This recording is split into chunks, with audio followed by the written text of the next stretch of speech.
আমি রাসেল আহমেদ আপনাদের স্বাগত জানাচ্ছি যমুনা টেলিভিশনের নিয়মিত আয়োজন 24 ঘন্টায় প্রেজেন্টেড বাই আকিজ সানশাইন। সমসাময়িক রাজনীতির বিষয়গুলো নিয়ে আলোচনা করি, আজকেও আলোচনা করতে চাই এবং এই আলোচনার জন্য আমাদের সাথে স্টুডিওতে যারা উপস্থিত হয়েছেন তাদের সাথে শুরুতেই পরিচিত হয়ে নিচ্ছি। ডান দিক থেকে শুরু করছি। জনাব শাম্মী আক্তার, সহ স্থানীয় সরকার বিষয়ক সম্পাদক, বিএনপি, আপনাকে আলোচনায় স্বাগত। রয়েছেন ডক্টর আসিফ মোহাম্মদ শাহান, অধ্যাপক, অধ্যয়ন বিভাগ, ঢাকা বিশ্ববিদ্যালয়, আপনাকে আলোচনায় স্বাগত। এবং রয়েছেন জনাব অ্যাডভোকেট হুমায়রা নূর, যুগ্ম সদস্য সচিব, জাতীয় নাগরিক পার্টি, আপনাকে আলোচনায় স্বাগত জানাচ্ছি।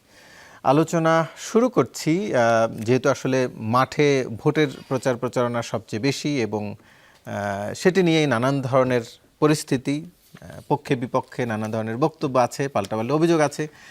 শাম্মী আক্তার, একটু আপনাকে দিয়েই, ভোটের সমীকরণ মেলাতে গিয়ে নানান রকম মানুষ নানান ধরনের ভোটারদের ভোট চাইছে। যেই আওয়ামী লীগকে সবাই মিলে ব্যান করে দেওয়ার জন্য দাবি জানিয়েছে, আওয়ামী লীগ রাজনীতিতে অংশগ্রহণ করতে না পারছে, সেই আওয়ামী লীগের ভোটারদের দ্বারস্থ হচ্ছেন প্রায় সবাই বলতে গেলে। মাদারীপুর 1 আসনে জয় বাংলা জয় বঙ্গবন্ধু স্লোগান দিয়ে ধানের শীষে ভোট চাইলেন আওয়ামী লীগের নেতারা। তারা সাবেক চিফ হুইপ নূরে আলম চৌধুরী লিটনের নির্দেশে ধানের প্রার্থীর পক্ষে নির্বাচনী প্রচারে সমর্থন জানাচ্ছিল এবং প্রার্থীর সাথে পাশাপাশি একই মঞ্চে বসে শেয়ার করেছেন। একটু আপনার কাছ থেকে জানতে চাই যে আওয়ামী লীগের সাথে আপনাদের এই সুসম্পর্কটা কবে থেকে তৈরি হলো বা কতদিন থাকবে? ধন্যবাদ আপনাকে এবং যারা সহ আলোচক দুইজন আছেন তাদেরকে শুভেচ্ছা এবং আপনার যারা দর্শক আছেন তাদেরকেও শুভেচ্ছা। দেখুন, আপনি বোধহয় শুনেছেন বা দেখেছেন যে আমাদের দলের যিনি চেয়ারম্যান জনাব তারেক রহমান, তিনি পরিষ্কার বলেছেন যে কোনো দল ব্যান করা হোক এটা আমরা চাই না, তবে যারা অপরাধী তাদের বিচার নিশ্চয়ই হতে হবে। যারা হত্যা করেছে, খুন করেছে, রাহাজানি করেছে, যারা সমাজে নারীদের শ্লীলতাহানি, একটু ছোট্ট করে ইনপুট দিই। সেদিন বিএনপি সেটিকে স্বাগত জানিয়েছে। আমি আমার চেয়ারম্যানের যে বক্তব্যটা আমি সেটা আপনাকে বলেছি। এই মুহূর্তে আমাদের দল যে নির্বাচনী দৌড়ে এগিয়ে আছে, সেটা আমাদের দল যিনি এগিয়ে নিয়ে যাচ্ছেন তিনি আমাদের চেয়ারম্যান তারেক রহমান। তো তিনি যেটা বলেছেন আমরা সেটাকেই সত্য বলে ধরে নিব এবং সেটাই আমাদের পার্টির স্ট্যান্ড।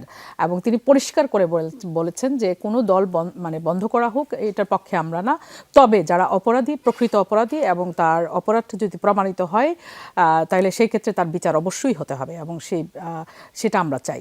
তাহলে এখানে তো এটা পরিষ্কার হয়ে গেল আওয়ামী লীগের সঙ্গে সুসম্পর্ক থাকার কোনো কারণ নেই। অতীতে বাকশাল যখন তৈরি করা হয়েছিল, আপনার আওয়ামী লীগ তখন বিলুপ্ত হয়ে গেছিল যখন বাকশাল তৈরি করা হয়েছিল। সেই বাকশালের পেট কেটে আওয়ামী লীগের পুনর্জন্ম দিয়েছিলেন শহীদ রাষ্ট্রপতি জিয়াউর রহমান বীর উত্তম। তাহলে বরাবরই জাতি বা দেশ যখন সংকটে পড়েছে, যখনই যে সংকট তৈরি হয়েছে, এবং আপনি যদি সিপাহী জনতার বিপ্লব দেখেন, যত সংকট দেশে তৈরি হয়েছে, মুক্তিযুদ্ধ দেখেন, দেখবেন যে বিএনপি বা বিএনপির যিনি প্রতিষ্ঠাতা চেয়ারম্যান অথবা দেশনেত্রী বেগম খালেদা জিয়া, এই মুহূর্তে তারেক রহমান, তারা সকলেই কিন্তু দেশের পক্ষে, দেশের মানুষের পক্ষে সর্বদা তারা দাঁড়িয়েছিলেন, দাঁড়িয়ে আছেন, দাঁড়িয়ে থাকবেন ইনশাল্লাহ। সেটি তো বটে, কিন্তু আওয়ামী লীগ এখানে সুসম্পর্কের কিছু নেই। আমরা আমাদের আজকে বোধহয় একটা স্লোগান আপনি শুনে থাকবেন, আমাদের দলের যিনি চেয়ারম্যান তারেক রহমানের যিনি ওয়াইফ, দেখুন এটা তারা ধরেন শেখ হাসিনা পালিয়ে গেছেন, তার সঙ্গে হয়তো তার কোর যারা ছিলেন, কোর টিমের যারা মেম্বার ছিলেন, যাদের অনেক অর্থবিত্ত যারা কামিয়েছিলেন গত 17 বছরে, তাদের কিছু লোক হয়তো পালিয়ে গেছেন। বাকি তাদের যে ভোটার বা তাদের যে কর্মী সমর্থক সকলেই তো পালিয়ে যেতে পারেননি, তারা তো এই দেশে থেকে গিয়েছেন। এখন আপনি লিটনের কথা বলেছেন যে তার নির্দেশনায় ধানের পক্ষে ভোট চাচ্ছে। এখন লিটনের সমীকরণ আর ওই মাদারীপুরের আসনের যিনি ক্যান্ডিডেট ধানের শেষে, তাদের বোঝাপড়াটা কি হিসেবে হয়েছে সেটা আমি বলতে পারবো না, তবে দলের যে মূল স্ট্যান্ডটা সেটা আমি পরিষ্কার করেছি আপনাকে যে আমরা এই জায়গাটায় দাঁড়িয়ে আছি। আপনারা কি এখন চাইছেন যে বিএনপি আওয়ামী লীগের উপর যে ব্যান বা স্থগিতাদেশ আছে সেটি উঠে যাক, সেটি তুলে দেওয়ার পক্ষে? তুলে দেওয়ার পক্ষে কিনা এটা তো একটা কৌশলী কোয়েশ্চেন করলেন। আমাদের বক্তব্যটা তো পরিষ্কার যে কোনো দলকে বন্ধ করা হোক আমরা সেটা চাই না, তবে যারা অপরাধী তাদের বিচার হতে হবে, তাদেরকে শাস্তির আওতায় নিয়ে আসতে হবে, তাদের কোনো মার্সি নেই। জি, ওই উত্তরটি অবশ্য পাইনি। যেহেতু আপনারা ব্যান চান না, তাহলে তুলে দেওয়ার পক্ষে কি বলা যায় কিনা? ব্যান চাই না, এটা তো পরিষ্কার, এই জায়গাটা তো আমরা ক্লিয়ার। জি, হুমায়রা নূর, একটু আপনার কাছ থেকে জানতে চাই, এনসিপিও চেষ্টা কম করেনি, বিভিন্ন জায়গায় আওয়ামী লীগের নেতাদের সাথে তাদের নেতৃত্বের ছায়ায় দেখা গেছে, এনসিপির ছায়ায় আওয়ামী লীগ নেতাদেরও দেখা গেছে কিন্তু তারপর শেষ পর্যন্ত কতটা অর্জন হলো সেটি নিয়ে একটু জানতে চাই। একটা জরিপ আজকে হয়েছে, আপনি নিশ্চয়ই খেয়াল করেছেন, সেখানে অংশ নেওয়া ভোটারদের 90% বেশি তারা নির্বাচনে ভোট দেবেন বলে জানিয়েছেন। তবে তাদের 48.2% এবার বিএনপিকে ভোট দেবেন। মানে কি আপনারা এত চেষ্টা করেও খুব একটা কাছে আনতে পারলেন না আওয়ামী লীগ কর্মীদের? ধন্যবাদ রাসেল ভাই আপনাকে, আমার সহ আলোচক এবং আজকে যারা আমাদের দেখছেন সবাইকে সালাম এবং শুভেচ্ছা জানিয়ে শুরু করছি। আপনি যেটা বললেন যে আওয়ামী লীগকে আমরা সাথে ভিড়ানোর চেষ্টা করেছি, মনে হয় এটা বাস্তবতা না। কারণ আওয়ামী লীগ যদি একটা দলকে সবচেয়ে বড় শত্রু মনে করে সেটা হচ্ছে এনসিপি, কিন্তু আমরা তারপরও ধরেন কাউন্সিলরদেরকে নিয়ে বৈঠক কিংবা কুমিল্লায় বিদ্রোহী আওয়ামী লীগের নিয়ে বৈঠক, সেটি তো অনেক আলোচনা হয়েছে। হ্যাঁ, আমি বলছি, ধরেন যারা কাউন্সিলর নির্বাচিত হয়েছিলেন ওই সময়ে, সেই সময়ে তাদের ঢালাওভাবে স্কুল কলেজে টিচারদেরকে জোর করে পদত্যাগ করানো, কাউন্সিলরদেরকে তাদের পদ থেকে সরিয়ে দেয়া, এই ধরনের অনেক ঘটনা যেটা হয়েছে সেটা তো নিয়মতান্ত্রিক উপায়ে হয় নাই। আমরা সেটা নিয়ে কথা বলেছি, কিন্তু তখন কিন্তু আপনারা আমাদেরকে বলেন নাই, মানেনও নাই যে আমরা অনিয়মতান্ত্রিকভাবে কোনো কিছু হোক এটা চাই না। এবং বরং যখন মব নিয়ে কথা উঠেছে তখন খুব স্বাভাবিকভাবে আমরা এর বিরুদ্ধে দাঁড়ালো, আমাদের উপর এটা চাপানো হয়েছে। হ্যাঁ, তো ওই বিস্তারিত গল্প বললে সারা বছরের দুঃখের কথা শেষ হবে না। যেটা জরিপ হয়েছে, বাস্তবতাটা হচ্ছে জরিপে কারা অংশগ্রহণ করে, এই জন্য এই জরিপগুলো আমি চোখ বন্ধ করে বিশ্বাস করতে কখনোই রাজি না। আমি যেটা দেখি আমি সেটা বিশ্বাস করি, মাঠে যেটা দেখি সেটা আমি বিশ্বাস করি। মাঠে যেটা দেখছি যে একটা রাজনৈতিক দল, একেবারে দুই দলই বলবো, দুইটা বড় রাজনৈতিক দল যারা এখন নির্বাচনের মুখোমুখি দাঁড়িয়ে আছে, সবাই আসলে একেবারে ওপেনলি আওয়ামী লীগকে কাছে টানার চেষ্টা করছে। এবং আমি এক জায়গায় বলেছিলাম যে আওয়ামী লীগের ভোট এমন মধু, হ্যাঁ, এই মধু আশায় সবাই উদ্গ্রীব। আমি ভোটারদেরকে জিজ্ঞেস করেছি, ধরেন আইনজীবীদের মধ্যেও তো যারা আগে আওয়ামী লীগের সমর্থন করতেন তারা আছেন, তাদেরকে তো সবাই তো আর গোলাগুলিকে সমর্থন করে নাই, তাদের সাথে তো আমাদের দেখা হয়, নিত্যদিন কথা হয়। জাতীয় নাগরিক পার্টি যেটা প্রপোজ করেছিল সেটা হচ্ছে ট্রুথ অ্যান্ড রিকনসিলিয়েশন কমিশন করার জন্য। আমরা স্পষ্টভাবে বলেছি যে যারা অপরাধের সাথে সরাসরিভাবে যুক্ত, অপরাধ বলতে শুধু খুনাখুনি বলছি না, এই দীর্ঘ 17 বছরের আওয়ামী শাসন আমলে যত রকম অন্যায় অপরাধ ছিল, লুটতরাজ, দুর্নীতি, গুম খুন, সব অপরাধেই কথাই আমরা উল্লেখ করেছি যে এই ধরনের কর্মকাণ্ডে সমাজকে নষ্ট করার জন্য যারা জড়িত ছিল তাদেরকে বিচারের আওতায় আনতে হবে। এর বাইরে যারা দীর্ঘ দিন ধরে এবং জীবনভর হয়তো আওয়ামী লীগকে সমর্থন করেছে, তাদেরকে তো আপনি সমাজ থেকে এক্সক্লুড করতে পারেন না, এটা বাস্তবতা, তাই না? যেটা সত্যি সেটা বলতে হবে। তো তাদেরকে কি করবেন আপনি? সমাজচ্যুত করে দিবেন, বা একটা নির্দিষ্ট দলের মতো তাদের নামে প্রতিদিন মামলা দিবেন, আবার মামলা থেকে নাম কাটানোর জন্য পয়সা নেবেন? এটা তো হয়েছে। এখন আমি তাদের জিজ্ঞেস করেছি যে আপনারা কাকে সমর্থন দিবেন। এই জরিপটা আমি সঠিক মনে করছি না এই কারণে যে বেশিরভাগ আওয়ামী লীগের কাছ থেকে আমরা যেটা জানতে পেরেছি সেটা হচ্ছে তারা জামাতকে সমর্থন দিবে। কেন? কারণ জামাতে ইসলামের যিনি আমির, উনি অভ্যুত্থানের পরেই উনি একটা আওয়ামী লীগের সমর্থকদের জন্য একটা সাধারণ ক্ষমা ঘোষণা করেছিলেন, যেটা নিয়ে আমরা খুবই প্রতিবাদ জানিয়েছিলাম যে বিচার না হয়ে সাধারণ ক্ষমা কিভাবে দেয়। যেই পরিবারগুলো ক্ষতিগ্রস্ত হয়েছে তাদেরকে আপনি জিজ্ঞেস করেছেন কিনা যে তারা ক্ষমা করতে চায় এর মধ্যেও বলেছেন, গোপালগঞ্জে গিয়ে আবারও বলেছিলেন। হ্যাঁ, কিন্তু ওনারা এই সাধারণ ক্ষমা শুধু ঘোষণা করেন নাই, কোনো জায়গায় যেই জায়গায় নেতা পালিয়ে গিয়েছে সেই নেতাদের পরিবারকে শুনেছি যে তারা নানানভাবে সাহায্যও করেছে। আবার মিথ্যা মামলা, মানে আমি মিথ্যা মামলার কথাগুলো যে বলছি এটা স্পষ্ট করতে চাই।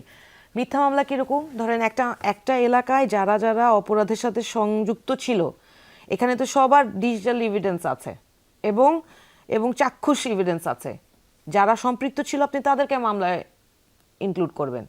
যারা সম্পৃক্ত ছিল না, ঢালাওভাবে একেবারে এলাকায় নেতাকর্মীর নামের লিস্ট ধরে তাদেরকে মামলায় ঢুকিয়ে দেওয়া হয়েছে এবং কাউকে এক্সেমশন দেওয়া হয়েছে এই মামলার নাম থেকে, মানে লিস্ট দলীয় পদবীর লিস্টের নাম থেকে কাউকে এক্সেমশন দেওয়া হয়েছে।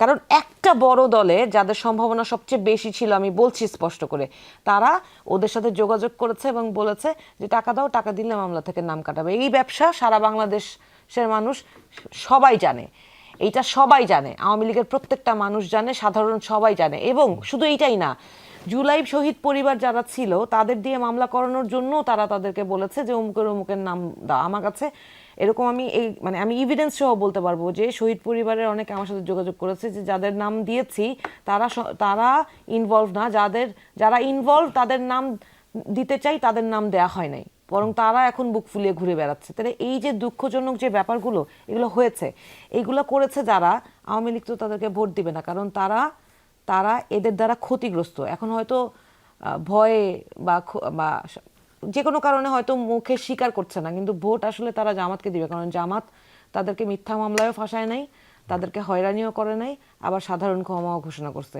যেই দুঃশাসন 17 বছর নির্যাতন বা যেটি জামাতের পক্ষ থেকে দাবি করা হয়, সেই নির্যাতনের কোন জামাত ক্ষমতায় গেলে কি তার এই কথাটাই আমি বলছি, যেই 17 বছর বিএনপি এবং জামাতের নামে আওয়ামী লীগ এরকম ঢালাও ভাবে মিথ্যা মামলা, গুম, খুন, হত্যা করেছে, এই 1.5 বছরে সেই গোষ্ঠীর সাথে জামাত খারাপ ব্যবহার করে নাই। আমরা বরং তাদেরকে আসলে টলারেট করতে পারি নাই, কারণ আমাদের এতগুলো ভাই এইভাবে নির্বিচারে হত্যা করা হয়েছে। বিএনপিও অনেকে টলারেট করতে পারার কথা না, কিন্তু জামাত যেই আচরণটা করেছে সেইটা খুবই সারপ্রাইজিং ফর মি। আমি জানি না এটা কিভাবে পারে তারা। আমার কাছে খুবই অদ্ভুত লাগছে। এটা আদৌ তারা কন্টিনিউ করতে পারবে কিনা, সেইটা আপনার যে প্রশ্ন সেই প্রশ্ন আমারও। জি, ডক্টর আসিফ মোহাম্মদ শাহান, একটু আপনার কাছ থেকে জানতে চাই, গার্ডিয়ানের প্রতিবেদন, ভারতে বসে বাংলাদেশের রাজনীতিতে ফেরার ছক কষছে নির্বাসিত আওয়ামী লীগের সদস্যরা, সেটির নমুনাই কি এখন আমরা দেখতে পাচ্ছি যে বিএনপি, এনসিপি, জামাতের হাত ধরে তারা মঞ্চে আসছেন, ভোট চাইছেন কিংবা রাজনীতিতে ফিরতে যাচ্ছেন? আমার সেটা মনে হয় না। এটা দুই জিনিস। একটা হচ্ছে কি, একটা রাজনৈতিক দল আওয়ামী লীগ মানে সে তার মতো করে ফিরে আসার প্ল্যান করছে। প্ল্যান করার চেষ্টা অস্বাভাবিক না, unless and until say extra legal বা ইললিগাল হচ্ছে গিয়ে কোনো কিছু করার চিন্তা ভাবনা করতে পারে। সেটা অফকোর্স তার প্ল্যানের মধ্যে তো এটা থাকবে, আদারওয়াইজ তো হচ্ছে গিয়ে তার সার্ভাইভালের কোনো কোয়েশ্চেন নেই। লোকাল কনটেক্সটের ইস্যুটা একটু ডিফারেন্ট। মানে এসেনশিয়ালি আমি ইন আ সেন্স বিএনপি বলেন, এনসিপি বলেন বা জামাত বলেন, আমি 3টা দলকে আওয়ামী লীগের ভোট কোর্ট করতে দেখছি, এবং আমি এটার মধ্যে আসলে তো কোনো অন্যায় দেখি না। কারণ at the end of the day this people are voters. তো উনারা যদি ভোটার হন, আপনি তো হচ্ছে গিয়ে উনাদেরকে ভোট দেওয়ার অধিকার থেকে বঞ্চিত করতে পারেন না। আপনি তো উনাদের কাছেও হচ্ছে গিয়ে আপনার ভোট চাইতে হবে, এবং হচ্ছে যে এই ভোটটা আপনার জন্য ইম্পর্ট্যান্ট। এবং যেটা আরেকটা খুব গুরুত্বপূর্ণ ব্যাপার, এই election, to be very honest with you, will be decided by the Awami League voters. At the end of the day, in many constituencies, Awami লীগের ভোটাররা will play a very important role যদি ইলেকশন খুব ক্লোজ হয়। মানে ইলেকশনে আমরা এখনো পর্যন্ত আওয়ামী লীগের যে এক্সাক্ট সাপোর্ট ফ্যাক্টর হয়ে দাঁড়াবে এটা আমরা এক্স্যাক্টলি জানি না। আমরা বিআইজিডি থেকে, bracket of commerce and development থেকে আমরা যখন জরিপ চালিয়েছি, উই ডিড নট আস্ক, আমরা যখন জিজ্ঞেস করেছি আপনি কাকে ভোট দেবেন, আমরা কখনো অপশন দিইনি। এই অপশন না দেওয়ার পরেও যে আমাদের প্রত্যেকটা জরিপের প্রায় 50% উপরে আনডিসাইডেড ছিল। যারা ডিসাইডেড তার মধ্যে 5 থেকে 7% আওয়ামী লীগের নাম বলেছে, realising that Awami League will not participate in the election. এই 5 থেকে 7%টাকে আমি একদম কোর লয়াল আওয়ামী লীগ মনে করি, যে যারা যত যাই হোক তারা হচ্ছে গিয়ে আওয়ামী লীগকে সাপোর্ট করে যাবে, they don't probably feel remorse or anything. আপনি যদি ইনোভেশনের সার্ভে দেখেন, ইনোভেশনের যে সার্ভেটা তো আওয়ামী লীগ এসেছিল, সেখানে তারা ন্যাশন ওয়াইড আওয়ামী লীগের ভোটার পার্সেন্টেজ পেয়েছিল 18%-এর মতো। সো আমার কাছে মনে হয় যে এই 18 to 20, 25 মেবি, কারণ আনডিসাইডেড অনেকেই হচ্ছে গিয়ে তাদের প্রেফারেন্স বলেনি, এবং সেটার মধ্যে আওয়ামী লীগের একটা অংশ লুকিয়ে থাকার পসিবিলিটি খুব বেশি। মেবি এটা 30%-এর মতো হতে পারে, আমি ঠিক এক্স্যাক্টলি জানি না। এখন ইস্যুটা হচ্ছে এই যে 20-25%, এটা তো সব জায়গায় সমানভাবে 300টা কনস্টিটিউয়েন্সিতে তো সমানভাবে ছড়িয়ে নিই। কিছু কিছু কনস্টিটিউয়েন্সিতে এটা 40-50% হতে পারে, কিছু কিছু কনস্টিটিউয়েন্সিতে এটা 5-10% হতে পারে। কিন্তু আপনি যদি 5-10%ও ধরেন যে একটা কনস্টিটিউয়েন্সি যেখানে 4 লাখ বা 5 লাখের মতো ভোটার আছে, আপনি 10%-এর যদি হিসাব করেন, সেটা একটা হিউজ নাম্বার অফ ভোট। সেই ভোট তো at the end of the day একটা ক্লোজ ইলেকশনে ডিসাইডিং একটা ফ্যাক্টর হবে। সো প্রত্যেকটা political party, given that again এই লোকগুলো বা এই মানুষগুলোর তো আপনি ভোটাধিকার কেড়ে নেননি বা কেড়ে নিতে পারেনও না। সো তাদের কাছে যাওয়ার অধিকার প্রত্যেকটা রাজনৈতিক দলের আছে, এখানে আমি কোনো সমস্যা দেখি না। ইন্টারেস্টিং ব্যাপার যেটা হবে, যে দুটো যে কোয়েশ্চেনের আনসার আমরা জানি না। এক, এই যে আওয়ামী লীগের যে ভোটারদের কথা আমরা বলছি, এদের মধ্যে কত পার্সেন্ট শেষ পর্যন্ত ভোট দিতে যাবেন, এটা আমরা জানি না। আমার ধারণা যে এই 5, 7, 8, 10% বলছি, ইনারা যাবেনই না। কারণ they are very much committed. I remember একজনের সাথে এরকম একজন ভোটারের সাথে মিট করার একটা অভিজ্ঞতা হয়েছে। উনি খুব স্পষ্ট আমাকে বলতেছিলেন যে রুরাল ভোটার, উনি বলতেছিলেন যে আমি দরকার হলে আমার জীবন দিয়ে দিব, মানে কিন্তু আমি ভোট কেন্দ্রে যাব না। So there are a significant number of এই ধরনের ভোটার আছে যারা যাবেনই না। আবার হচ্ছে গিয়ে যারা যাবেন তাদের আবার শঙ্কার ব্যাপার আছে যে আমি যে ভোট কেন্দ্রে যাব, সো সেইখানে হচ্ছে গিয়ে আমার প্রতি কি কোনো অ্যাটাক হবে, আমি কি আদৌ হচ্ছে গিয়ে যেতে পারবো কিনা, সেইখানে আমাকে জেলে ঢুকানো হবে কিনা, এই শঙ্কাটা পার হয়ে কত পার্সেন্ট যেতে পারবেন সেটাও আমরা জানি না। তারপরে আবার যারা যাবেন তাদের এখন ভোটের প্রেফারেন্সটা কোন দিকে যাবে। এইখানে আমার যেটা মনে হয় যে কয়েকটা ব্যাপার আছে, যে এই সবাই ভোটাররা যারা, এই ভোটারদের মধ্যে একটা অংশ, there is a pretty good possibility যে এরা অবভিয়াসলি বিএনপির দিকে যাবে। কারণটা হচ্ছে যে এইখানে রিলিজিয়াস কিছু ইস্যু আছে, এইখানে হচ্ছে প্রোটেকশনের কিছু ইস্যু আছে। আরেকটা যেটা খুব বড় ইম্পর্টেন্ট ইস্যু, এই ভোটাররা যদি ভোট দিতে যান তার মানেটা হচ্ছে গিয়ে they have some kind of need. সেই নিডটা প্রোটেকশনের নিড হতে পারে, যে নির্বাচনের পরে আমার এলাকা আমাকে প্রোটেক্ট করবে কে। আরেকটা হতে পারে হচ্ছে গিয়ে রুরাল প্রত্যেকটা ভোটারকেই আপনার সার্ভিস ডেলিভারির জন্য ভিজিডি কার্ড বলি বা যে কোনো সোশ্যাল সেফটিনেট কার্ড বলি, সেটার জন্য তাকে ইউনিয়ন পরিষদে যেতে হবে। তা আমার ওই ইউনিয়ন পরিষদে যে আমি যাব, এখানে আমাকে সাপোর্টটা দিবে কে? সাপোর্টটা দিবে হচ্ছে সেই দল যে দল ক্ষমতায় আসবে। আমার এমপি আমাকে হচ্ছে হেল্প করবে, কারণ আমার এমপির দল যদি ক্ষমতায় আসে তাহলে হচ্ছে কি আমি সাপোর্টটা পাওয়ার একটা পসিবিলিটি আছে। হুমায়ুন যেটি বলছিলেন যে 5 আগস্টের পরে যে মামলার কথা, সেই অভিযোগে যদি অভিযুক্ত হয়ে থাকে বিএনপি, তাহলে যিনি মামলা শিকার হলেন তিনি কি ভোট দিবেন বিএনপি? আমি যেটা বললাম যে at the end of the day উনার যদি মনে হয় যে নির্বাচনের পরও বিএনপি ক্ষমতায় আসবে, জাস্ট ফর অ্যান এক্সাম্পল, তাহলে এসেনশিয়ালি উনি কি ওই জায়গায় থেকে বিএনপির সাথে আবার মারামারি করতে সাহস করবেন, নাকি উনি একটা আন্ডারস্ট্যান্ডিংয়ে আসার চেষ্টা করবেন যে ভাই ভোটটা দিব, গিভ মি প্রোটেকশন। একইভাবে উনার যদি মনে হয় বাই এনি চান্স যে জামাত জিততেছে বা জামাতের এমপি এখানে আসবে, he will probably vote for Jamaat. আমি এক্স্যাক্টলি এখনও জানি না এই ভোটটা ঠিক কোন দিকে যাবে। সার্ভে একটা ইন্ডিকেশন দিচ্ছে সেটা হতে পারে, I am not denying that. আমি এখন ওইটার মানে ওনারা কীভাবে ডিস্ট্রিবিউট করেছেন, কী স্যাম্পল, কীভাবে স্যাম্পল সিলেকশন করেছেন আমি জানি না, কিন্তু আমার কাজ করবার জায়গাগুলোতে আমি যে অভিজ্ঞতা যেটা পাচ্ছি সেটা হচ্ছে যে একটা বড় অংশ এখনও আনডিসাইডেড, তারা ডিসিশন নেননি। একটা বড় অংশ যাদের অংশ মনে করছেন যে বিএনপি ক্ষমতায় আসবেন, সেটা কম অংশ না, সেটা 50%-এর কাছাকাছি হতে পারে, দে আর লিনিং টুয়ার্ডস বিএনপির দিকে এসে আছেন। বাট কনসার্ন হচ্ছে ইভেন যারা লিনিং তারা শেষ পর্যন্ত হচ্ছে গিয়ে ভোট দিতে যাবেন কিনা সেই জায়গাটাতে।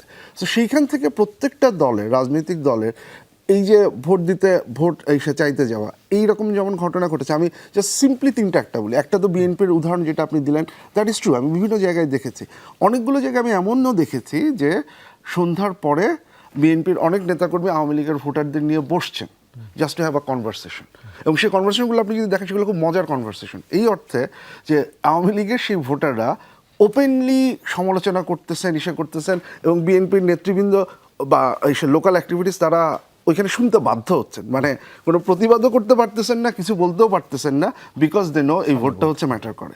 আপনি যদি জামাতের ইসের দিকে দেখেন, জামাতও অনেক জায়গায় সে একই কাজ করেছে। আপনার মনে আছে যে জামাতের ওই প্রার্থীর বক্তব্য যে আপা যতদিন নাই ততদিন আমাকে ভোট দেন, আপা আসলে আবার আপনারা আপাকে ভোট দিয়েন। সো এই লাইনেও হচ্ছে গিয়ে সেটা চলছে। একই জিনিস হচ্ছে গিয়ে দেয়ার আর সাম প্লেসেস যেখানে এনসিপির কিছু নেতৃবৃন্দও করছেন, মানে কোর্ট করার যে চেষ্টাটা। সো এইটা সব জায়গা থেকে হচ্ছে। এখন প্রশ্নটা হচ্ছে এই যে ব্যানের যে ইস্যু বা হচ্ছে গিয়ে পরবর্তী ইস্যু, এই ইস্যুটাকে কারা কিভাবে ডিল করবেন। বিএনপির দিক থেকে একটা প্রশ্ন আছে, কিন্তু বিএনপির জন্য ইস্যু যেটা হচ্ছে আপনি চাইলেই আনব্যান করে ফেলতে পারবেন না, কারণ আমরা আইসিটি অ্যাক্টে পরিবর্তন দেখেছি, সেই অনুযায়ী যে বিচার হিসাব মেবি বিএনপির জন্য বেটার অপশন হচ্ছে গিয়ে বিচার হতে দিয়ে let's see what is the outcome, সেই অনুযায়ী হচ্ছে গিয়ে করা। এনসিপির পজিশন আমি যতটুকু জানি, যেটা ওনাদের যে ম্যানিফেস্টো সেটাতেও এসেছে, যে একটা ট্রুথ অ্যান্ড রিকনসিলিয়েশনের মাধ্যমে এই পুরো জিনিসটাকে অ্যাড্রেস করে নিয়ে আসা। জামাতের ম্যানিফেস্টোতে আমি খুব ভালো মতো, আজকে ওনারা দিয়েছেন, আমি খুব ভালো মতো দেখিনি, বাট আমি এখন পর্যন্ত যদি ওইখানে থাকে তাহলে আছে, খুব স্পষ্ট এসে দেখিনি। সো কোর্ট করার এই চেষ্টার মধ্যে আমি কোনো অন্যায় দেখি না, as long as they have a plan যে ওনারা এটাকে হচ্ছে গিয়ে কীভাবে অ্যাড্রেস করছেন। জামাতের ম্যানিফেস্টো নিয়ে আমাদের প্রস্তাবনার সাথে একটু অ্যাড করতে চাই যে আমি শাহান সাহেবের সাথে আমি একদমই একমত যে প্রোটেকশনের, সেন্স অফ প্রোটেকশনের একটা ইস্যু একদম ভেরি ভাইটাল।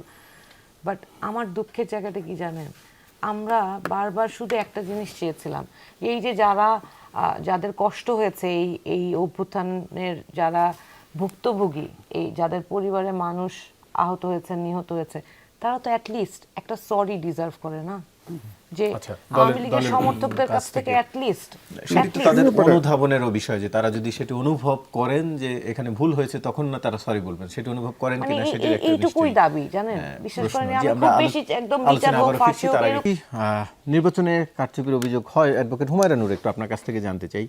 কারচুপির অভিযোগ হয়, আজকে নাহিদ ইসলামও অভিযোগ করেছেন, সংসদ নির্বাচনকে কেন্দ্র করে অভিযোগ তুলেছেন এনসিপির আহ্বায়ক নাহিদ ইসলাম। তার দাবি, অতীতের মতো এবারও নির্বাচনী অনিয়মে ভারত সহযোগিতা করতে চায়। এই ধরনের কারচুপির অভিযোগ আসে না রাজনৈতিক মণ্ডলী, কিন্তু একটু আপনার কাছে জানতে চাই, আপনাদের শরিক দল জামায়াতের বিরুদ্ধে আজকে ভোটের ভুয়া সিল বানানোর অভিযোগ উঠেছে এবং লক্ষ্মীপুরে একজন ব্যক্তি আটক হয়েছেন, যার কাছে সিলটি বানাতে দেয়া হয়েছিল। তিনি আবার সেটি স্বীকারও করেছেন যে তাকে জামাতের কয়েকজন নেতা সেটি বানাতে দিয়েছেন। আসলে কোন দিকে কারচুপির চেষ্টা চলছে? আপনারা তো শরিক জোট, আপনারা জানছেন কি? আমরা তো ধরেন এইটা নিয়ে এনকোয়ারি করেছি এবং জানতে পেরেছি যে যেই নেতা, জামাতের যেই নেতা ওই এলাকায় এটা করেছে, তাকে বহিষ্কার করা হয়েছে। সুতরাং উনাদের কাছ থেকে যেটা জানতে পেরেছি যে উনার দলের যেই লোক এই কাজ করেছে তারাও জানে না। এখন সত্য মিথ্যা তারা ভালো বলতে পারবে, আমাদের নলেজে নাই। মানে একজন তৃণমূলের মজার নেতা ব্যাপার হচ্ছে, কোনো প্ল্যান ছাড়া তিনি সিল বানাতে দিলেন। আমি বললাম তো আমাদের নলেজে নাই, এটা উনাদের এক্সপ্লেইন করা উচিত। কিন্তু দুঃখজনক ব্যাপার হচ্ছে, এই প্রস্তুতি কি তাহলে সবাই নিচ্ছে? যেইভাবে আমরা মাঠে প্রশাসন থেকে শুরু করে সবগুলো প্রতিষ্ঠানকে একপাক্ষিকভাবে একটা প্রতিষ্ঠানের পক্ষপাত দুষ্ট হতে দেখছি, আমি তো মনে করি না যে এই ব্যালট বাক্স ছিনতাই হবে না, বা এই ব্যালট বাক্স ছিনতাই ঠেকানোর কোনো উপায় নির্বাচন কমিশনের আদৌ সেই প্রপার প্ল্যানিং বা এফিসিয়েন্সি আছে। কেন কারণগুলো বলছি, একটা একটা করে বলি প্রশাসন কিভাবে এদের সাথে সহযোগিতা করছে। আলতাফ সাহেব, যিনি সাবেক স্বরাষ্ট্রমন্ত্রী ছিলেন বিএনপির সময়, উনি বলেছেন যে উনাদের প্রার্থী নির্বাচনের ক্ষেত্রে এনএসআই ডিজিএফআই রিপোর্টকে উনারা নির্ভর করেছেন। তাহলে এই যে এগুলো কি প্রতিষ্ঠান? এগুলা তো রাষ্ট্রীয় আইন শৃঙ্খলা বাহিনীর প্রতিষ্ঠান। আবার গতকালকে যেটা দেখেছি, আমি আবার একদম স্পষ্ট করি, ধরেন জামাতের 17 আসনের যে প্রার্থী, ঢাকা 17-র যে প্রার্থী, উনার আর্মির প্রতি যেই আচরণ, যেই বক্তব্য, নিয়ম ভেঙে যেটা করার উনি চেষ্টা করেছেন, সেটা আমি সমর্থন করি না। স্বাভাবিকভাবে উনার যদি গানম্যান নিয়ে ঢোকার জন্য প্রায়র অ্যাপ্রুভাল লাগে, সেটা উনার নিতে হতো। এই বিষয়ে আমার অবস্থান আমি স্পষ্ট। কিন্তু যেই বডি ক্যাম পরা ভিডিও আমরা দেখলাম, মানে যেই বডি ক্যাম থেকে এই ভিডিওটা ধারণ করা হয়েছিল, সেটা তো আর্মির বডি ক্যামে ধারণ করা ভিডিও। সেইটা একজন বাংলাদেশের বাইরে থাকা সাংবাদিক উনার কাছে কিভাবে গেল? এইটা দুইটা ইস্যু হইতে পারে। ইদার আর্মির ইন্টারনাল ইনফরমেশনের প্রাইভেসি নাই কোনো, আর আর্মি সরাসরিভাবে 30 দিন আগে ঘটে যাওয়া ঘটনা, মানে মাসখানেক আগের ঘটনা, ঠিক নির্বাচনের আগে ভোটারদেরকে প্রভাবিত করার জন্য এই মুহূর্তে একজনকে দিয়ে তার বিরুদ্ধে এটা ব্যবহার করেছে। তাহলে দুইটা বাস্তবতাই কিন্তু ভয়ঙ্কর, আপনি হিসেব করে দেখেন। এইটা নিয়ে গতকালকে যখন কথা বলছিলাম, তখন অনেকে আবার বলছে যে বিভিন্ন রাষ্ট্রীয় স্বার্থে নাকি ইন্টারনাল ইনফরমেশন শেয়ার করা নাকি প্রয়োজন। এখন যখন নির্বাচন সামনে, আর 7 দিনও বোধহয় 7-10 দিনও নাই, তো এই মুহূর্তে একজন প্রার্থী কার সাথে দুর্ব্যবহার করেছে সেইটা জনস্বার্থে কতটা গুরুত্বপূর্ণ। তাহলে আর্মি কি এই দায়িত্ব নিয়েছে যে একজন প্রার্থীর আচরণগত সমস্যার বিষয়টা তারা প্রকাশ করবে? তাহলে সারা বাংলাদেশে যত প্রার্থী এবং তাদের সমর্থক, ওইভাবে বলা হয়নি আসলে। না, যাদের সাথে ধরেন, যাদের সাথে এই আলোচনাগুলো হচ্ছে, যে মানে এই অভিযোগের পিছনে তো কাউন্টার আর্গুমেন্ট আসছে, যে আমি বলছি আমার পরেই আরেকজন এটাই বলবে। সেজন্য আমি বলছি যে ধরেন এই যে এটা জনস্বার্থে কিভাবে ইম্পর্টেন্ট? তো কোনোভাবে ইম্পর্টেন্ট হইতে পারে না। একজন প্রার্থীর আচরণগত সমস্যা যদি আর্মি দায়িত্ব নিয়ে এটা জনসমক্ষে প্রকাশ করে দেয়, তাহলে তো সারা বাংলাদেশে এত প্রার্থী আর প্রার্থীর যারা কর্মী আছে, যারা এত নিয়ম করছে, সেটা কিভাবে করতে পারছে? সেটা তাহলে প্রকাশ করছে না কেন তারা? সেটা প্রতিহত তো করতে পারছে না। শেরপুরে যেই মানুষ মারা গেল, সেটা তারা প্রতিহত করতে পেরেছে? আপনি যেই সন্দেহটা প্রকাশ করছেন, যেটা তারা প্রকাশ করেছে কিনা, ইট ইজ ইভিডেন্ট যে ওইখানে যেই ভিডিওটা জুলকারনাইন সাহেব প্রকাশ করেছেন, এটা বডি অন ক্যামেরায় ধারণ করা ভিডিও। এটা নিয়ে আসলে দ্বিমত করার কোনো স্পেস নাই। এটা ওনারা ইদার প্রাইভেসি রক্ষা করতে পারেন নাই, অথবা ওনারা কাউকে সার্ভ করছেন। তো আমার যেটা বক্তব্য ছিল সেটা হচ্ছে যে এই জায়গাটায় আইন শৃঙ্খলা বাহিনী সম্পূর্ণভাবে একটা দলকে ওন করছে জি এবং মিডিয়া আছে। পাশাপাশি প্রশাসনের জায়গাটাও আমি উল্লেখ করতে চাই। কৃষকদের ক্ষুদ্র ঋণের 10,000 টাকা পর্যন্ত মওকুফ করবে বলেছে বিএনপি, এবং বাংলাদেশ ব্যাংকের একজন ডিরেক্টর সমস্ত ব্যাংকে কৃষকদের ঋণের তথ্য চেয়ে ইমেল করেছে। তাহলে সমস্ত প্রতিষ্ঠান যদি একটা দলকে এরকম করে সাপোর্ট দিতে থাকে, এবং আজকে জানলাম যে রাজুক থেকে ঢাকা 8 আসনের জন্য পোলিং এজেন্ট নিয়োগ করা হচ্ছে সরকারিভাবে, রাজুকের যিনি ব্যবস্থাপক তিনি করছেন।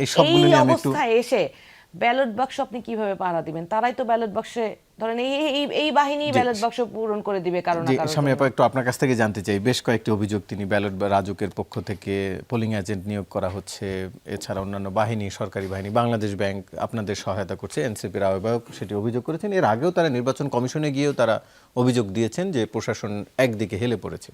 একটু আপনার কাছ থেকে জানতে চাই, প্রশাসনের সহায়তা নিয়ে বিএনপিকে জিততে হচ্ছে কেন? প্রশাসনের সহায়তা নিয়ে বিএনপিকে জিততে হবে কেন? যদি তাই হতো তাহলে বিএনপি এই যে নির্বাচনী প্রচার প্রচারণায় যে সময় ব্যয় করছে, যে কষ্ট করছে বিএনপির নেতাকর্মীরা, বিএনপির টপ টু বটম সকলেই নির্বাচনী প্রচার প্রচারণায় ব্যস্ত রয়েছেন, ডোর টু ডোর ভোটারের কাছে যাওয়ার চেষ্টা করছেন, তাহলে তো এই কসরত বিএনপি করতো না, তাই না? এখন রাজুকের কথা উনি বলেছেন, রাজুকের এজেন্ট নিয়োগ দেওয়ার কোনো বিধান আছে কিনা আমার জানা নাই। রাজক কিভাবে এজেন্ট নিয়োগ দিবে? এজেন্ট নিয়োগ দিবে তো প্রার্থী, তার যারা পরিচিত, তার যারা কর্মী সমর্থক আছে, যাকে সে ট্রাস্ট করে, যে তার এজেন্ট হিসেবে দায়িত্ব পালন করতে পারবে, সক্ষম হবে, সেরকম একজন লোককেই তো প্রার্থী তার এজেন্ট হিসেবে নিয়োগ করবেন, তাই না? সেখানে সরকারিভাবে এটা নিয়োগের কোনো সুযোগ আছে বলে তো আমার জানা নাই। কিন্তু ওনার কিছু কিছু কথা আমি খুব অবাক হয়ে লক্ষ্য করলাম। উনি প্রথমবার একটা কথা বললেন যে উনি শুধু ওনার চাওয়া একটা সরি, উনি ফাঁসি বা বিচার হোক এটা উনি চাচ্ছেন না আওয়ামী লীগের। মানে মানে ভাই আমি একটু বলি, আপনি অনেকক্ষণ কথা বলেছেন, অনেকক্ষণ পরে আমি কথা বলছি, আমাকে বলতে দেন, পরে আপনি বললেন। উনি বললেন যে উনি মাত্র একটা সরি চান। মানে কি আশ্চর্যজনক ওনার চাওয়া, যে যারা খুন করলো, যারা জুলাই অভ্যুত্থানে লাশ পর্যন্ত পুড়িয়ে দেওয়া হলো মেরে, সেখানে উনি শুধুমাত্র একটা সরি চান। এটা হতে পারে যেখানে বিএনপি পরিষ্কার করে বলছে যে যারা অপরাধী, যারা খুন করেছে, যারা হত্যাযজ্ঞে জড়িত, তাদের সঙ্গে মানে কোনো মার্সি নেই, তাদের বিচার হতেই হবে, কারণ তারা হত্যা করেছে, খুন করেছে, জুলুম করেছে। এই জুলুমের বিচার হতে হবে, এই খুনের বিচার হতে হবে। সেখানে শুধুমাত্র সরি বললেই হয়ে যাবে? আপনি আমাকে ব্রাশ ফায়ার করে মেরে ফেলবেন আর তারপরে আপনি একটা সরি বলবেন আর আপনার মাফ হয়ে যাবে সব কিছু?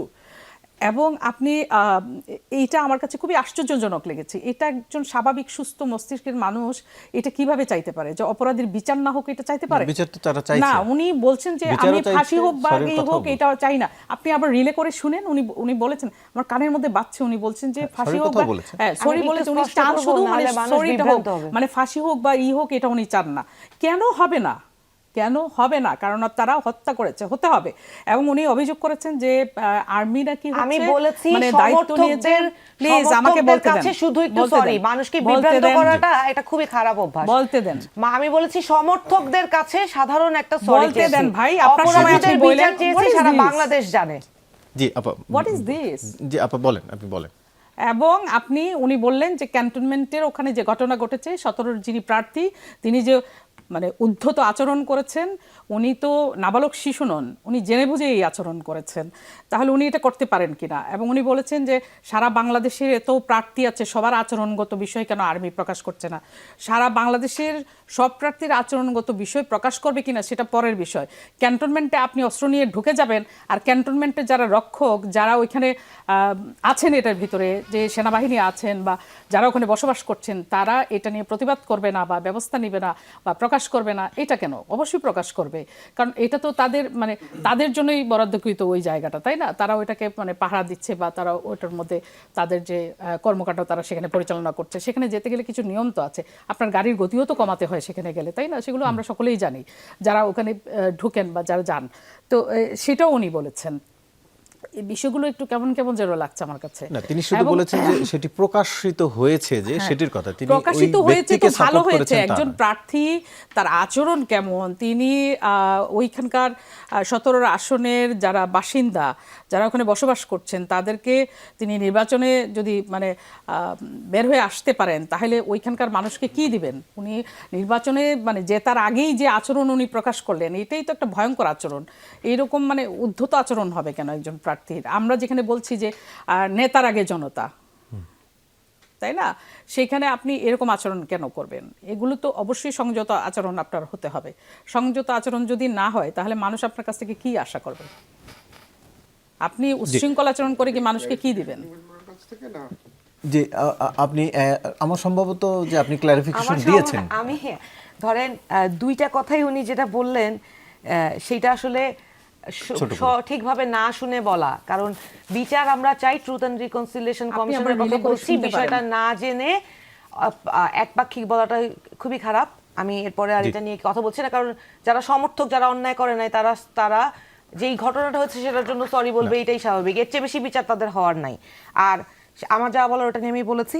আর ক্যান্টনমেন্টে একজন না, এটির কথা আমরা জানি, এটির কথা আমরা জানি। জি, ডক্টর আসিফ মোহাম্মদ শাহান, একটু আপনার কাছ থেকে জানতে চাই যে এইটি তো একটি অন্তর্বর্তী সরকার, অন্তর্বর্তীকালীন সরকার, অন্যভাবে বললে এক ধরনের তত্ত্বাবধায়ক সরকার, কেবল নামটাই হয়তো ওই অর্থ আলাদা বা প্রেক্ষাপট আলাদা।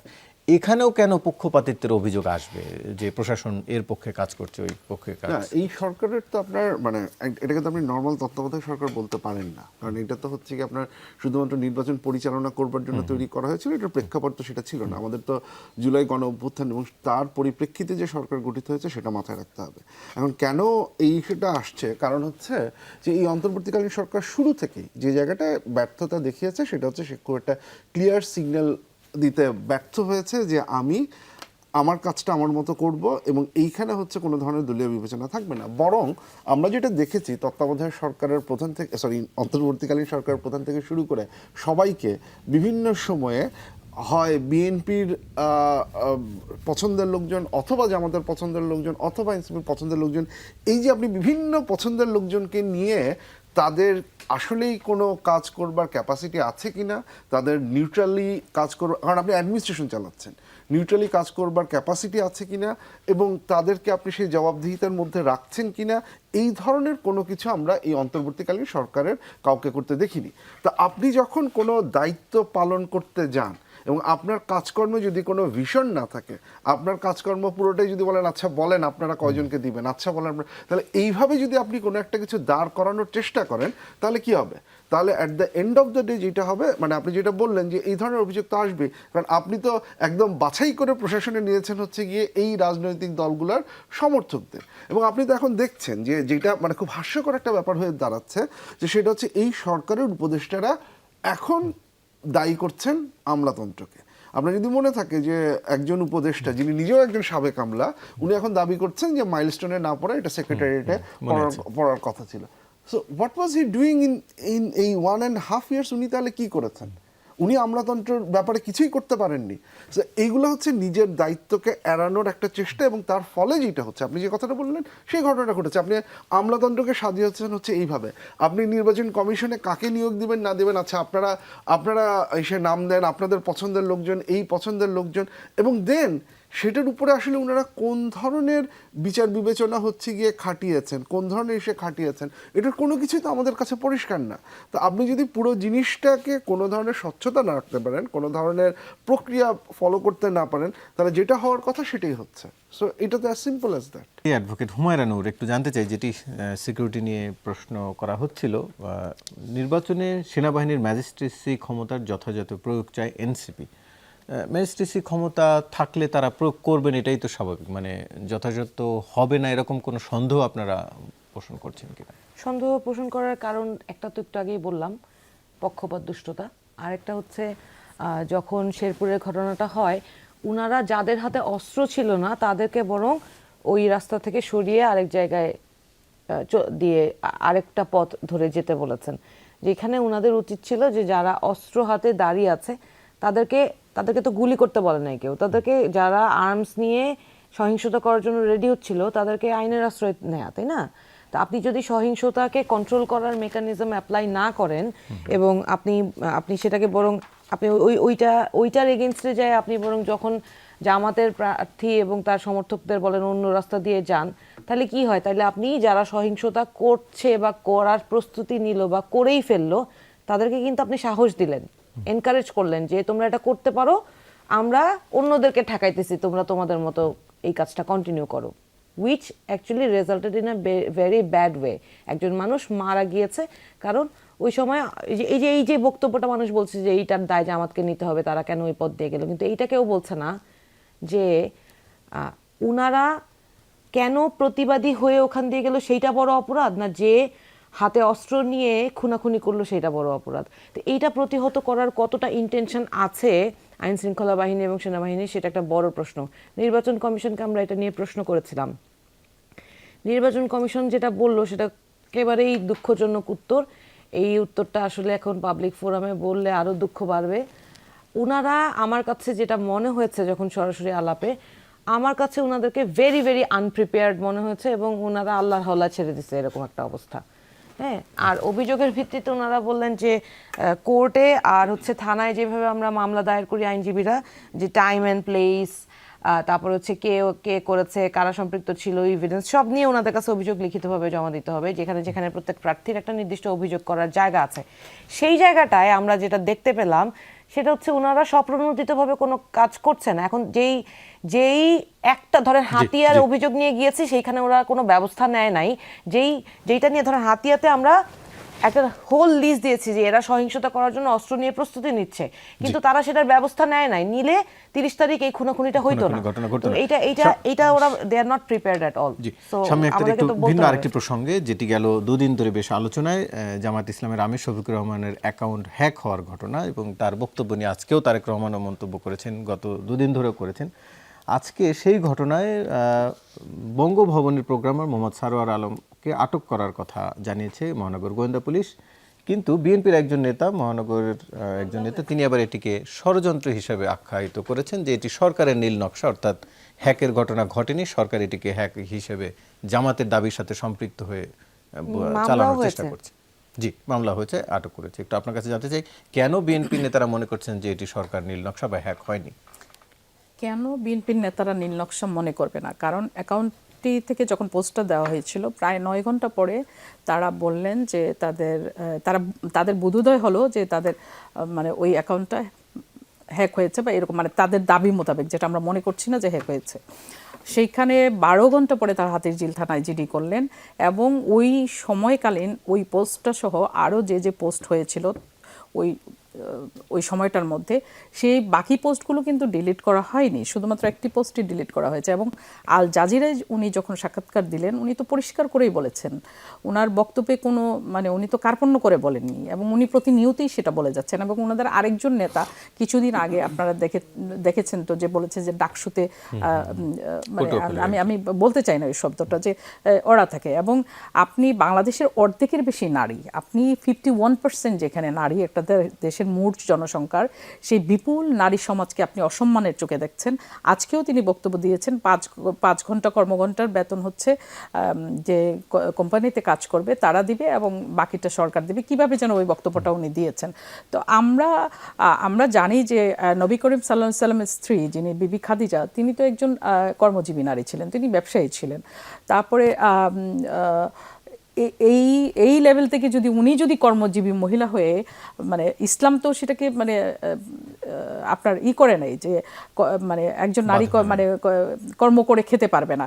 এবং আমাদের যে আপনার হচ্ছে গার্মেন্টস ইন্ডাস্ট্রি, যেটার মানে পয়সা আমরা আমাদের জাতীয় অর্থনীতিতে এবং রেমিটেন্সের যে প্রভাবটা পড়ছে, সেখানে বিপুল সংখ্যক নারী কর্মী কিন্তু নারী শ্রমিক কাজ করছেন গার্মেন্টস শিল্পে। বাড়ি বাড়িতে যে মহিলারা কাজ করছেন, সেটা আপনি কাজের বুয়াই বলেন, ঠিক আছে? তো ওরা যে কাজ করছে, ওদেরও তো মানে আপনি ওদেরকে ঘর থেকে বের হতে দিতে চান না, অথচ ওরা কিন্তু ওদের তাদের পরিবারটা চালানোর জন্য অর্থনৈতিক যে সাপোর্টটা, স্বামীর একার আয়ে যে সংসারটা চলে না, সেখানে স্ত্রী হিসেবে তিনি আয় করে যে সংসারটাকে চালিয়ে নেওয়ার চেষ্টা করেন, সেইটার আপনি বিরোধিতা করছেন, অসম্মান করছেন এবং খারাপ ভাষায়, বাজে ভাষায় প্রতিনিয়ত আপনি করে যাচ্ছেন। প্রথমে আপনারা ডাকসুতে করলেন এবং পরবর্তীতে মানে তাদের আমির এইভাবে ন্যাক্কারজনকভাবে ভাষায় কথা বলেন। তো বিপুল জনসমষ্টির যেখানে 51% নারী, তাদেরকে ইগনোর করে, তাদেরকে আন্ডারমাইন করে, তাদেরকে ঘরে বন্দি রেখে আপনি তো রাষ্ট্র পরিচালনা করতে পারবেন না, আপনি তো এই রাষ্ট্রের উন্নতি করতে পারবেন না।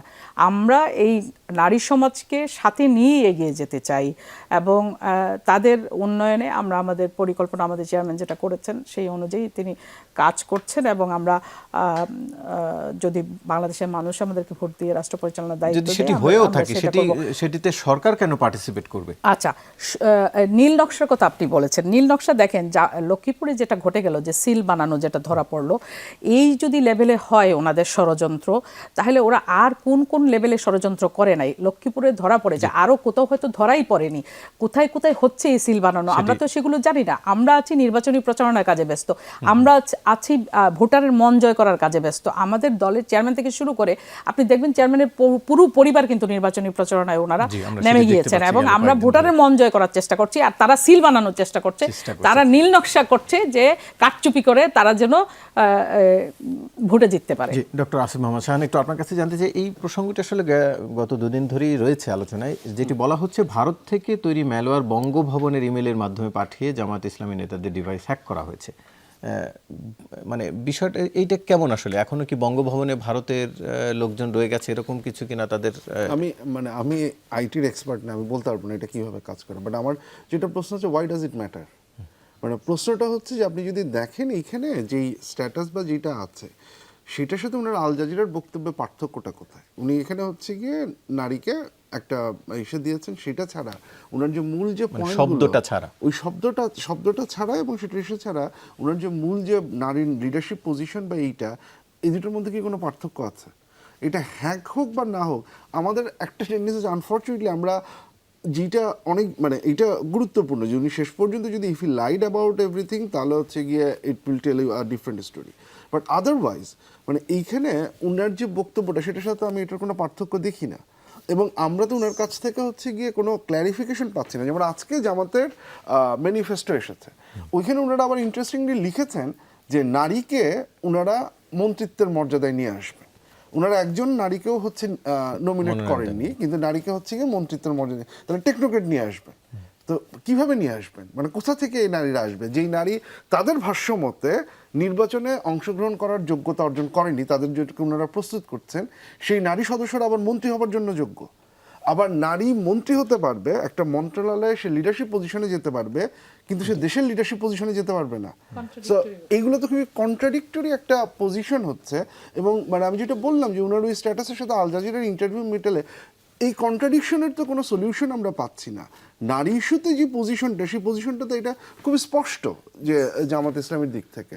সো এটা হ্যাক হলো বা হ্যাক হলো না, অফকোর্স আপনি সেটা দেখেন, কিন্তু তার চেয়ে তো মূল ইম্পর্টেন্ট বিষয় তো হচ্ছে কি এই জায়গাগুলোতে আপনি ভোটে দাঁড়াচ্ছেন, আমাদের জনসাধারণের যেই পজিশন আছে, কারণ এটা তো একটা রাজনৈতিক দলের পলিসি পজিশন। একটা রাজনৈতিক দল কি পলিসিটা তৈরি করবে এইটা তো তার অ্যাকাউন্ট হ্যাক হওয়ার চাইতেও খুব গুরুত্বপূর্ণ একটা ব্যাপার, কারণ সে যে নীতিটা নিবে, সে যে আইনটা তৈরি করবে, সেটা বাংলাদেশে শুধুমাত্র তার দলের নারী না, বাংলাদেশের সকল দল মত ধর্ম নির্বিশেষে সকল নারীর জীবনকে হচ্ছে গিয়ে সেটা এফেক্ট করবে। তো আমাদের তো ক্ল্যারিফিকেশনটা চাওয়া উচিত ওই জায়গাটাতে। জি, সেই জায়গায় অবশ্য তেমন কোনো ক্ল্যারিফিকেশন আমরা দেখিনি এখনো দল বা জোটের পক্ষ থেকে। আপনাদের তিনজনকে আলোচনা অংশ নেওয়ার জন্য ধন্যবাদ। দর্শক, এই ছিল আজকে 24 ঘন্টার সাথে থাকার জন্য ধন্যবাদ সবাইকে।